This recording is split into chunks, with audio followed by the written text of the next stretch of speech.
the Kitchen with Pete Lemere from Your Secret Kitchen in Suamico. They do some great bakery there, and today Pete is going to show us how to make some apple dumplings. I walk over here, I'm like, wow, those are gorgeous.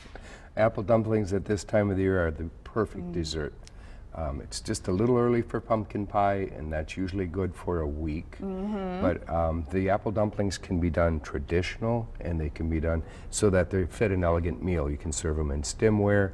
They can be served hot, cold. They're just fantastic for this time of year. I'd love to see how you do it. Well, we have to go through a few little things. One of them is when we're dry measuring our ingredients, this is the sugar, salt, and the cinnamon.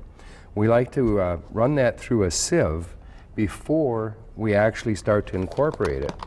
And the reason that we do that is when we're using a powdered sugar, most times you're going to find where in the base of the sieve you're going to get those hard little lumps. In the cheese filling that we make for these dumplings, it would cause you to have little dry spots. And you want to use a very fine powdered sugar. This is where you need to spend $1 to get good powdered sugar, like 3X or superfine. Good tip there. If you have a coarse sugar, it'll be gritty. Okay. So you don't need that. And when we blend this, when we're taking the cream cheese, we cut the cream cheese up in little pieces, and that way it prevents the poof when you put your spoon in or you put it in the mixer. A lot of people will put an 8-ounce piece of cream cheese into a mixer, and all of a sudden they have cream cheese or powdered sugar all over the kitchen. Not fun. It takes longer to clean it than it does to do this. So then we would incorporate that. You can do that with a stand mixer, a regular mixer, or a slotted spoon. That works really great. And everybody knows the creaming process. It's pretty simple and it's in the recipe.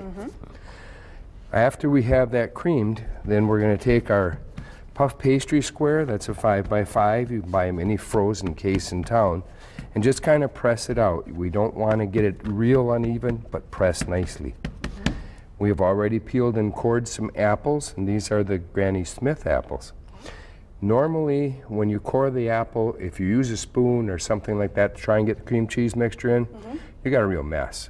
But if you chill your cream cheese first and roll it in little logs, then you take a knife and cut off a section that fits the apple. Look at that. And you just slide it in. I was waiting for you to tell me what those were, and I'm like, am I just being silly here? That's a brilliant idea. Okay. After they're in, we bring out the outside edges of the puff pastry and just have them meet and kiss together.